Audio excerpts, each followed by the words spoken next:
Hello students, नमस्कार। कैसे हैं आप लोग? स्वागत है एक बार फिर से आपका आपके इस YouTube channel test tube India में। तो आज की इस वीडियो में मैं एक नया अध्याय प्रारंभ करने चल रहा हूं, जिसका नाम है नोटपैड। देखिए, ये नोटपैड प्रोग्राम जो है, ये सॉफ्टवेयर आपका कोई भी कोर्स हो, जैसे DCA, ADCA, CCA या CCC, इन समस्त कोर्सेज़ में इसका रोल होता है। इन समस्त कोर्सेज़ में ये प्रोग्राम पढ़ाया जाता है बेसिक के लिए सारे स्टूडेंट को। तो आज देखते हैं इस चैप्टर को एकदम बेसिक लेवल से। इसमें हम पूरा एकदम जीरो लेवल से स्टार्ट कर रहे हैं। जो नए बच्चे हैं, नए स्टूडेंट हैं, उनके लिए बहुत ही महत्वपूर्ण वीडियो साबित होगा। तो आइए इस वीडियो में देखते हैं कि आज आपको पहले एक ओवरव्यू दिखा देते हैं कि आपको पढ़ना क्या है। तो इसको आप पॉइंट कर लीजिए, नोट कर लीजिए। इस वीडियो में हम सबसे पहले नोटपैड प्रोग्राम को स्टार्ट करना, प्रोग्राम विंडो के बारे में और विंडो के सारे एलिमेंट्स, उनके कार्यों के बारे में। फिर हम उसमें सीखेंगे एक एक मेनू बार पर उपलब्ध जो मेनू होते हैं, उन मेनू के अंदर जो ऑप्शंस होते हैं, एक एक ऑप्शनों का कार्य, खुलने वाले डायलॉग बॉक्सेस और उससे होने वाले जो अन्य कार्य हैं या उनका यूज़ क्या होता है। तो इन समस्त के लिए आप इस वीडियो को पूरा देखिए। और ये वीडियो कई पार्ट में होगा, तो आपका जो पार्ट 1 है ये पार्ट 1 है, जो पार्ट 2 आएगा उसको भी पूरा देखिएगा। तो आइए शुरू करते हैं। ओके, तो चलो आप कंप्यूटर की स्क्रीन पर ले आते हैं। और कंप्यूटर की स्क्रीन पर आने के बाद आप ये माउस पॉइंटर देख रहे हैं जो आपकी स्क्रीन पर, ये देखिए हमारे वीडियो में आप स्क्रीन पर देख रहे होंगे जो चल रहा है तीर, इसको हम लोग माउस पॉइंटर कहते हैं। ओके, तो हम सबसे पहले कोई प्रोग्राम स्टार्ट करना होता है तो सबसे पहले अपने इस माउस पॉइंटर को यहाँ पर जो स्टार्ट बटन होती है कोने पर, यहाँ लाते हैं। स्टार्ट बटन पर आने के बाद हम माउस की बाएं बटन से क्लिक करते हैं तो हमारे सामने मेनू खुल जाता है। इस मेनू को स्टार्ट मेनू कहा जाता है। यानी जब हम अपने माउस पॉइंटर को स्टार्ट बटन पर ले आकर क्लिक करते हैं तो उससे जो मेनू खुलता है उसको स्टार्ट मेनू कहते हैं। तो आप एक एक पॉइंट नोट करते चलिए, समझते चलिए, आपके लिए बहुत ही हेल्पफुल होने वाला है। देखिए, तो स्टार्ट मेनू में आपको सबसे पहले आना है ऑल प्रोग्राम पे। ओके, ऑल प्रोग्राम में आने के बाद आपके सामने ऑल प्रोग्राम की लिस्ट आ जाएगी। अब इस ऑल प्रोग्राम लिस्ट में आपको सबसे पहले आना है एक्सेसरीज़ फोल्डर में। आप ऊपर देख रहे हैं, यहाँ पर एक्सेसरीज़ फोल्डर पे मैंने क्लिक किया, आपका एक्सेसरीज़ फोल्डर खुल गया। अब इस एक्सेसरीज़ के अंतर्गत आने वाले जो भी प्रोग्राम्स हैं, जो भी एप्लीकेशन दिए गए हैं, वो यहाँ पर लिस्टेड हैं। जिसमें 10th प्रोग्राम के ठीक ऊपर आपको नोटपैड दिखाया जा रहा है। आप नोटपैड पर क्लिक करके इस प्रोग्राम को स्टार्ट कर लेंगे। जैसे ही आप नोटपैड प्रोग्राम पर क्लिक करते हैं, आपके सामने नोटपैड प्रोग्राम की विंडो कुछ इस प्रकार से खुल जाती है, जो आपकी स्क्रीन पर यहाँ पर दिखाई जा रही है। ठीक है, तो हम सबसे पहले इस प्रोग्राम विंडो के पूरे तत्वों को समझते हैं कि जो प्रोग्राम आपके सामने जो स्क्रीन दिखाई दे रही है इसको क्या बोलेंगे। तो देखिए, ये जो पूरी स्क्रीन है यहाँ से लेकर यहाँ तक की इस पूरी स्क्रीन को नोटपैड प्रोग्राम की विंडो कहा जाएगा।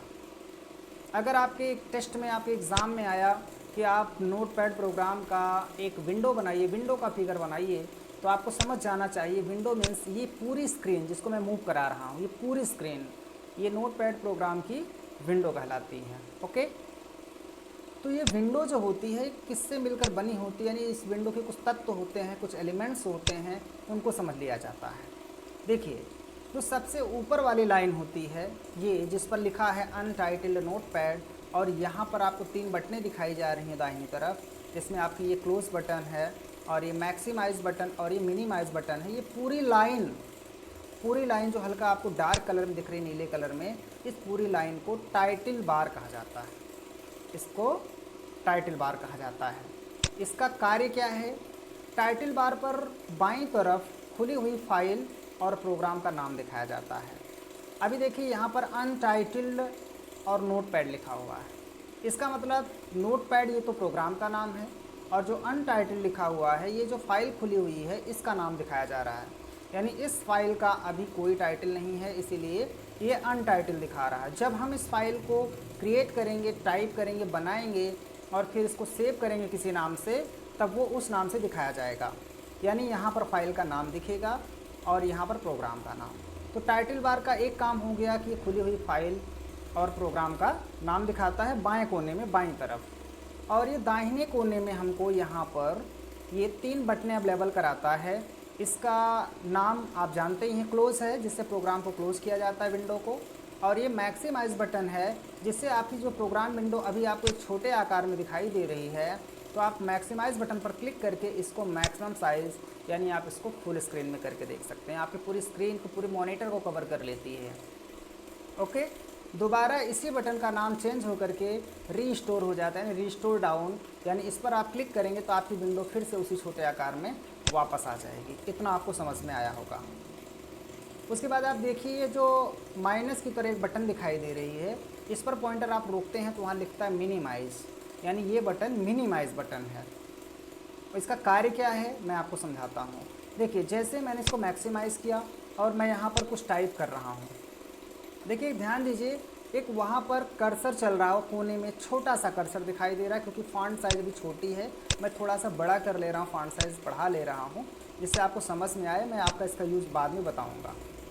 देखो, कर्सर थोड़ा सा आपको बड़ा दिख रहा है और वहाँ पर चलता फिरता हुआ दिख रहा है। एक घड़ी के जो सेकंड वाला वो होता है पॉइंट, यानी जो ब्लिंकिंग करता रहता है, उसी प्रकार देखिए वहाँ पर वो ब्लिंकिंग कर रहा है, टिमटिमा रहा है। और आप मोबाइल में जब नंबर लिखते हो या कोई मैसेज टाइप करते हो तो आपके मोबाइल में भी ये चलता रहता है, यहाँ कोने में देखिए, तो उसको कर्सर कहा जाता है। और ये कर्सर जहाँ पर रहेगा टाइपिंग वहीं पर होगी, कार्य वहीं पर होगा। ओके, तो देखिए, अगर आप यहाँ पर कोई फाइल बना रहे थे, कुछ भी आप यहाँ पर टाइप कर रहे थे, ठीक है, ऐसे XYZ मैं कुछ भी लिख रहा हूँ, यहाँ पर टाइप कर रहे थे आप कीबोर्ड से, अगर उसी बीच कोई कस्टमर, कोई व्यक्ति आ गया आपके पास आपके कंप्यूटर पे काम करवाने के लिए या आपसे कुछ वर्क कराने के लिए, तो आपको अपना ये नोटपैड प्रोग्राम विंडो क्लोज नहीं करना होता है। आप थोड़ी देर के लिए इस विंडो को होल्ड रखेंगे। आप दूसरा प्रोग्राम खोलना चाहेंगे, हो सकता है आपको क्रोम खोलना पड़े, तो आप इसको थोड़ी देर के लिए आप मिनिमाइज़ कर देते हैं, तो आपकी प्रोग्राम विंडो खुल करके, मतलब ये स्क्रीन से बंद हो करके, फिर वो टास्क बार पर नीचे आपको जो ये टास्क बार दिखता है, जहाँ पर आपकी घड़ी वगैरह दिखाई जाती है, इस साइड ये टास्क बार पे आके रुक जाता है। ठीक है, दोबारा आपने उसका कार्य वगैरह कर लिया, फिर आप उसको वहीं पर जा कर के क्लिक करके, जहाँ पर वो रुका रहता है, क्लिक करके आप उसको दोबारा ओपन कर सकते हैं। ओके, तो आप इस प्रकार से तीनों बटनों का कार्य जान चुके होंगे। तो नाम क्लोज है, जिससे प्रोग्राम विंडो को आप क्लोज कर सकते हैं। मैक्सिमाइज़ का भी कार्य जान गए, इनकी 2 अवस्था होती है, एक बार इसे रिस्टोर कर सकते हैं, एक बार मैक्सिमम साइज़ में, और फिर मिनिमाइज़ का भी कार्य आप जान गए हैं। ये तीनों बटनें किस बार पर होती हैं, इनको टाइटल बार कहा जाता है। देखो, बार मीन्स होती है एक सीधी रेखा, और जिस पर ये टाइटल दिखता है उसको टाइटल बार कहते हैं। चलिए आगे बढ़ते हैं। उसके ठीक नीचे एक लाइन आपको और दिखाई जा रही है, जिस पर file, edit, format, view, help लिखा हुआ है। ये पूरी लाइन यहाँ से लेकर यहाँ तक एक पूरी लाइन जो दिखाई दे रही है टाइटल बार के ठीक नीचे, इसको मेनू बार कहा जाता है। इसको मेनू बार कहा जाता है। और देखिए, मेनू बार जो होता है हमको मेनूज़ उपलब्ध कराता है। जैसे ये फाइल है, एडिट है, फॉर्मेट, व्यू, हेल्प है, तो ये सभी मेनूज़ हैं। फाइल क्या है? एक मेनू है। एडिट भी मेनू है। ठीक इसी प्रकार से ये सभी मेनूज़ हैं, यानी मेनू बार हमें मेनू उपलब्ध कराता है। और इन मेनूज़ को जब हम क्लिक करते हैं तो उसमें आप नीचे देख रहे हैं कुछ दिखाए जा रहे हैं, इनको ऑप्शंस कहा जाता है। किसी भी मेनू पर हम क्लिक करते हैं तो उससे रिलेटेड जो नीचे दिए जाते हैं उनको ऑप्शंस कहा जाता है। यानी ये सभी जो आप देख रहे हैं ये सभी संबंधित मेनू के ऑप्शंस हैं। यानी आप कहा जाए कि मेनू क्या अवेलेबल कराता है, तो आप कहेंगे कि मेनू ऑप्शंस अवेलेबल कराते हैं। यानी मेनू के अंदर ऑप्शंस पाए जाते हैं, ऑप्शन होते हैं। Okay, clear. अब आप देखते हैं मेनू बार के ठीक नीचे आ जाते हैं हम लोग, तो आपको ये पूरी वाइट एरिया नज़र आती है जहाँ पर हमने टाइपिंग किया है। पूरा पेज, इस पूरे एरिया को टेक्स्ट एरिया कहा जाता है। टेक्स्ट एरिया, ये टेक्स्ट एरिया, पूरे एरिया जहाँ अपना टेक्स्ट लिखते हैं हम लोग। टेक्स्ट मीन्स क्या होता है? तो टेक्स्ट मीन्स होता है पाठ्य, यानी जहाँ पर अपना पाठ्य टाइप करते हैं उसको टेक्स्ट एरिया कहते हैं। ओके, चलिए ठीक है। अब देखिए, टेक्स्ट एरिया में हम लोग टाइपिंग करते हैं, अपना टेक्स्ट लिखते हैं। उसके ठीक नीचे अगर आ जाओ तो यहाँ आपको एक हॉरिजॉन्टल स्क्रॉल बार दिखाया जा रहा है, जिससे आप आपका टेस्ट अगर स्क्रीन के अंदर चला गया है तो आप दाहिनी तरफ जाने के लिए यहाँ पर देख रहे हैं, जो अब यहाँ आप देख रहे होंगे, ये राइट स्क्रॉल बटन इसको बोलते हैं। इस पर क्लिक करके आप राइट में स्क्रॉल कर सकते हैं और लेफ्ट स्क्रॉल बटन पर क्लिक करके आप लेफ्ट में स्क्रॉल कर सकते हैं। और ये स्क्रॉल बार हमेशा नहीं दिखेगा और ये आवश्यकता पड़ने पर आपकी स्क्रीन पर आ जाता है। ओके, ठीक है। अभी आप देख रहे हैं कि यहाँ पर वर्टिकल स्क्रॉल बार थोड़ा सा धुंधला है, लेकिन ये दिख चालू नहीं है। जैसे आप कार्य करते हुए, मैं इसको एक बार मैक्सिमाइज़ कर दे रहा हूँ। देखिए यहाँ पर ये भी हट गया होगा, नहीं नीचे अभी दिख रहा है क्योंकि अंदर है कुछ।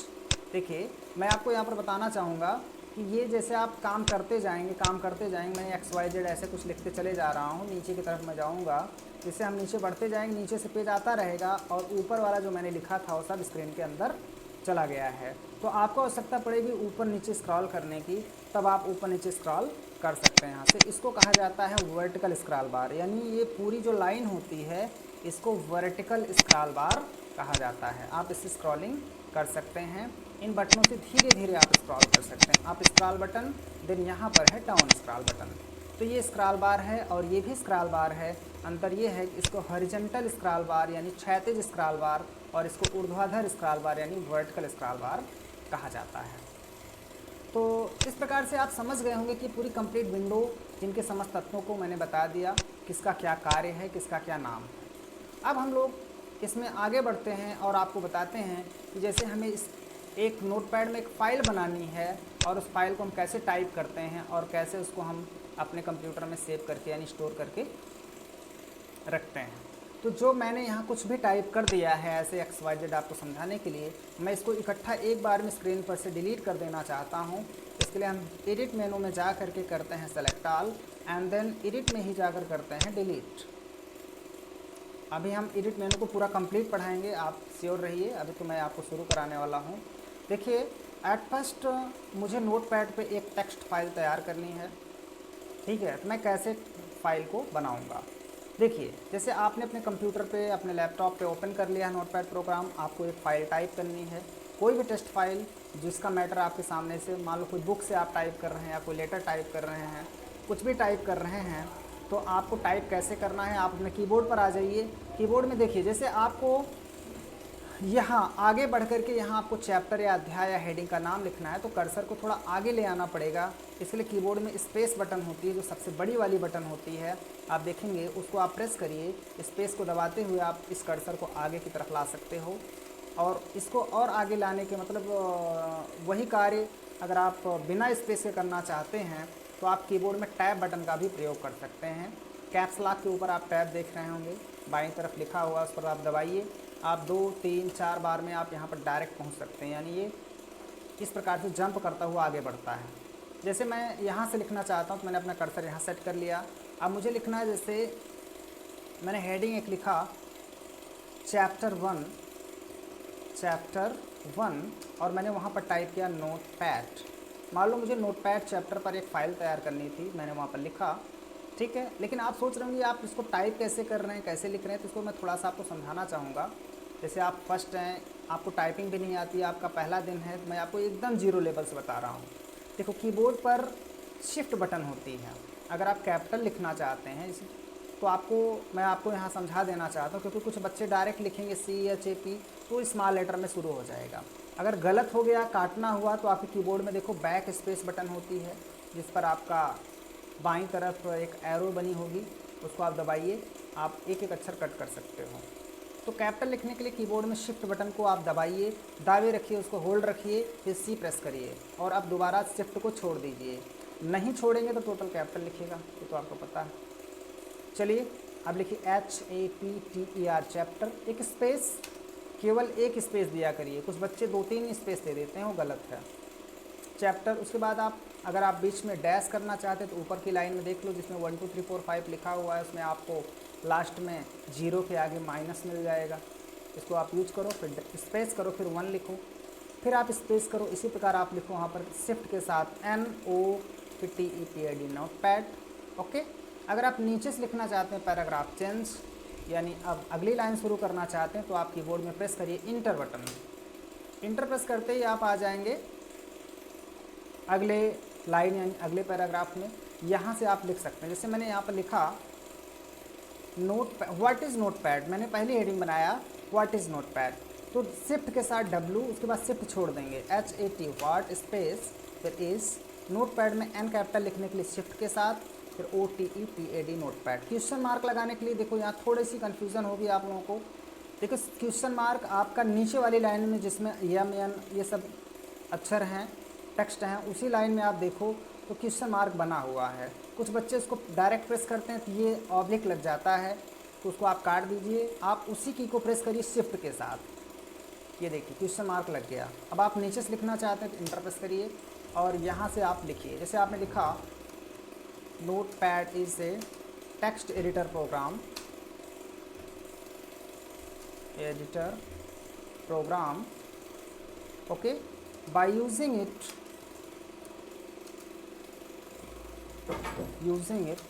we can create any, sorry अगर गलत होता है तो बैक स्पेस को कट कर लिया जाता है, एनी सिंपल टेक्स्ट फाइल या सिंपल टेक्स्ट डॉक्यूमेंट। इस प्रकार से आपने एक नोटपैड को परिभाषित किया।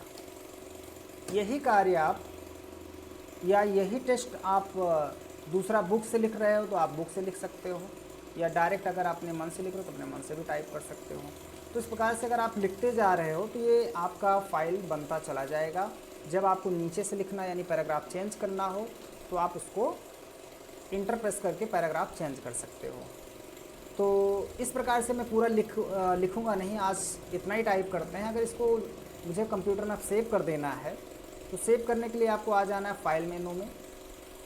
उसके बाद इसमें दिए गए तीसरे ऑप्शन सेव पर क्लिक करना है, जिससे आपके सामने सेव एज का एक डायलॉग बॉक्स आ जाता है। ये स्क्रीन पे जो आया हुआ है इसको सेव एज का डायलॉग बॉक्स कहा जाता है।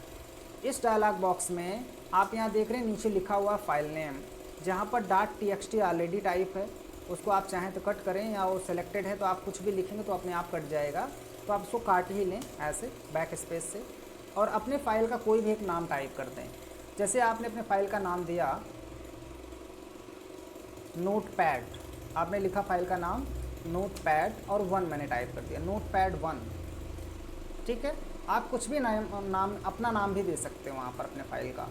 और अगर आप यहाँ सेव कर देते हैं तो ये फाइल नोटपैड 1 नाम से सेव हो जाएगी। लेकिन अगर आप इसको ये देखना चाहते हैं कि फ़ाइल किस फोल्डर में सेव होगी तो आप ऊपर देख सकते हैं डॉक्यूमेंट सेलेक्टेड है, ये डॉक्यूमेंट फोल्डर में सेव होगी। आप यहाँ से लोकेशन चेंज कर सकते हैं, आप चाहते हैं तो आप पिक्चर फोल्डर में सेव कर सकते हैं, वीडियोज़ में सेव कर सकते हैं, और अपने कंप्यूटर की स्क्रीन यानी डेस्कटॉप पर भी इसको सेव कर सकते हैं। तो मैं इसको डॉक्यूमेंट फोल्डर में सेव करूँगा, इसलिए मैं डॉक्यूमेंट यूज करता हूँ, और यहाँ पर सेव बटन पर हम क्लिक कर देंगे तो हमारी फ़ाइल उसी नाम से सेव हो जाएगी। अब देखिए आपके टाइटल बार पर जहाँ पहले अनटाइटल लिखा हुआ था वहाँ पर नोटपैड 1 दिखा रहा है, यानी अब आपकी फ़ाइल को एक नाम मिल गया है, एक टाइटल मिल गया है, तो नोटपैड 1 नोटपैड दिखा रहा है। तो इस प्रकार से आप फाइल को सेव कर सकते हैं। अगर आप इस फाइल को हटाकर एक नई फाइल खोलना चाहते हो, एक सादी फाइल, तो आप फाइल मेनू में आइए और यहाँ पर न्यू ऑप्शन पर क्लिक करिए। इससे आपके सामने एक नई फाइल खोल दी जाएगी, यानी ब्लैंक फाइल आप देख रहे हैं यहाँ पर फिर अनटाइटल लिखा हुआ है। जब कभी भी आपको खोलना है नई फाइल उसका ओपन कर सकते हैं। आइए देखते हैं जो फाइल हम लोग सेव कर चुके हैं उसको ओपन कैसे करते हैं। तो आप फाइल मेनू में आइए, फिर ओपन करिए, ओपन का डायलॉग बॉक्स आपके सामने आएगा, और यहाँ आपने डॉक्यूमेंट फोल्डर में फाइल को सेव किया था, यहाँ पर डॉक्यूमेंट सेट होना चाहिए, डॉक्यूमेंट फोल्डर, यहाँ आपको अपनी फ़ाइल दिखाई दे रही है। अगर आप म्यूजिक या पिक्चर किसी अन्य फोल्डर में रहेंगे तो आपकी फ़ाइल यहाँ पर दिखाई नहीं जाएगी। तो आप डॉक्यूमेंट को क्लिक करिए, यानी डॉक्यूमेंट फोल्डर को चूज करिए, यहाँ पर आपको फाइल दिखाई जा रही है, इसको सेलेक्ट करिए, इस पर क्लिक करिए, फिर यहाँ पर नीचे दिए गए ओपन बटन पर क्लिक करिए, आपकी फ़ाइल आपके सामने स्क्रीन पर खोल दी जाएगी। तो आज की वीडियो में बस इतना ही जानिए। अगली वीडियो में हम पार्ट 2 में आपको कंप्लीट फाइल मेनू के सभी ऑप्शनों के बारे में बताएंगे, और उसके बाद हम बारी बारी से एक एक मेनू और उसके समस्त ऑप्शनों के बारे में, उनसे होने वाले कार्यों को इसी प्रकार से एग्जाम्पल के साथ बताएंगे। आज की वीडियो में इतना ही, धन्यवाद।